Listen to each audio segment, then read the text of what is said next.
Hello, and thanks for joining us in another video in our series focusing on the ServiceNow emergency response applications. This video is going to be focusing on the emergency outreach application. This is another of the emergency applications to help us monitor and maintain the health and well-being of our employees and workforce in time of a crisis like we are experiencing now. So the emergency outreach application is pretty straightforward. We have the send notification feature where we can build the body of our notification and define our targeted audience. We have a section here where we can view the notifications in the SNIMT check-in employee check-in table. And then we have a dashboard that gives us the results of the employee check-ins. And this is some demo data that I loaded in just so we had some nice results to see in the dashboard. So let's begin. I'm going to go ahead and go to the send notification. We're going to create a new notification here. Now, it's recommended from ServiceNow to keep the voluntary health check-in event name. I don't know if this is for technical reasons or for legal reasons, but it is recommended to keep voluntary health check-in here. Now, we can add anything we want in the description. So we'll add, and we're going to go ahead and select some users to send this notification to. I'm just going to go ahead and select myself, but we could expand this list and send this out to larger selections of users. We can send this out to whole locations at a time. We could send this out to ServiceNow groups or departments, or we can do conditions. We could build conditions to send these out. I'm just going to send this out to myself for now for this demonstrative purpose. In the content configuration, here's where we can change what the content's going to state. So here I'm going to go ahead and change this to please help ITS partners monitor everyone's health with a check-in, and then we have the voluntary check-in here. I'm going to go ahead and change this to ITS partners. So we'll notice we have two check boxes here. We have an email notification and we have a now mobile push notification.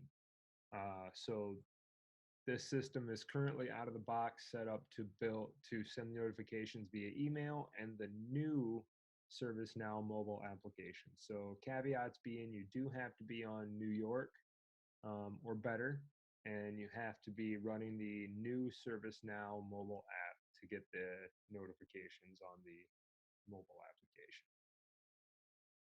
I'm going to go ahead and send out the notifications for both of these, and we'll take a look at what they both look like and what we do to respond to them.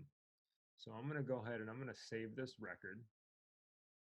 And now that I've saved this record, I have a new option here to send out the notification. So I'm going to send this notification out. And in about a moment or so, I'll receive a notification on my mobile device and on my email. So I'm actually going to flip over to my mobile device real quick. And let's see if we can't see that pop up on that device. All right, so here we have the voluntary check-in available on the mobile device. I'm going to go ahead and press the voluntary check-in, and we can see the time and date there. Voluntary push message, please help us monitor everyone's health. And there we just saw the email actually come in at the same time. So I'm going to go ahead and check in on the mobile device, and I'm going to choose the status, and I'm going to choose I do not have symptoms of a fever, cough, or shortness of breath. Location, it doesn't actually use the ServiceNow locations, which was a tad bit surprising. I'm just going to go ahead and manually type in home and additional comments, working from home.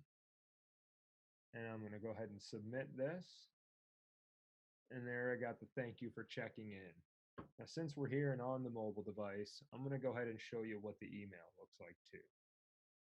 So here's the email pulled up on a mobile device, and it's thanking us for our voluntary participation in the ITS Partners checklist. And now we have a list of links. To participate, select the statement that applies to you, and I can select the same options that I have in my mobile device.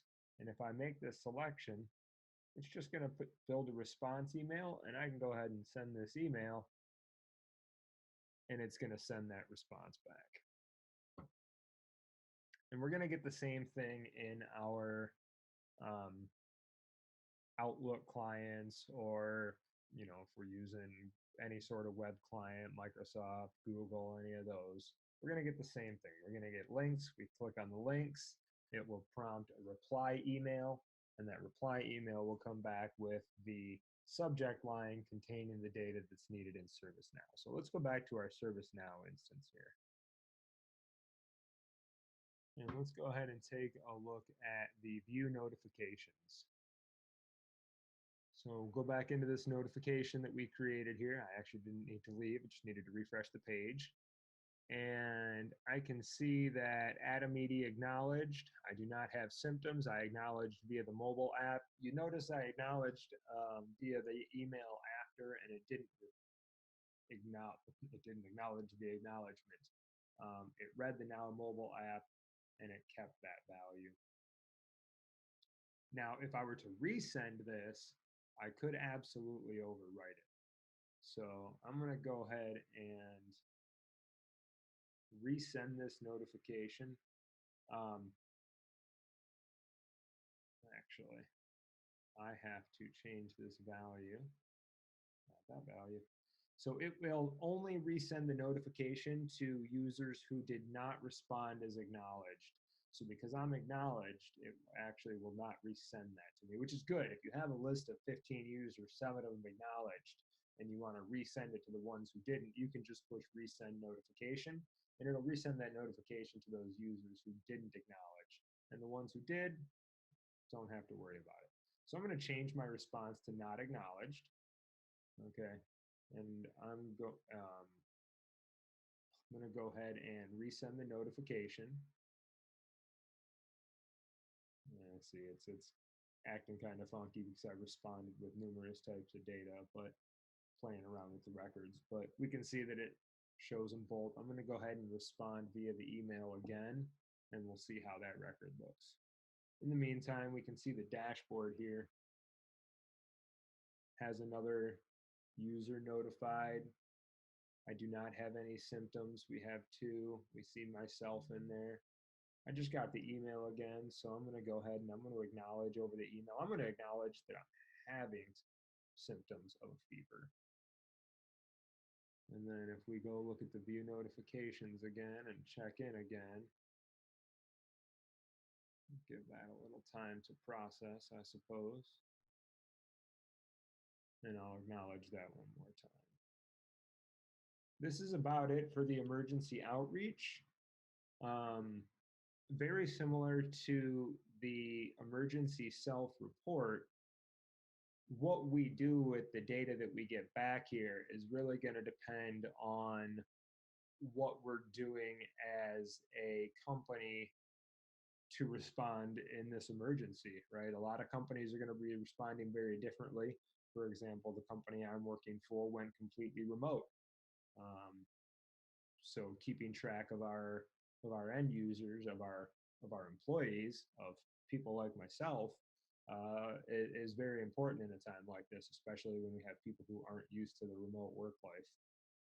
Well, thank you very much for watching the video on emergency outreach, and check out our upcoming videos on emergency exposure management so you can kind of see how this all ties together.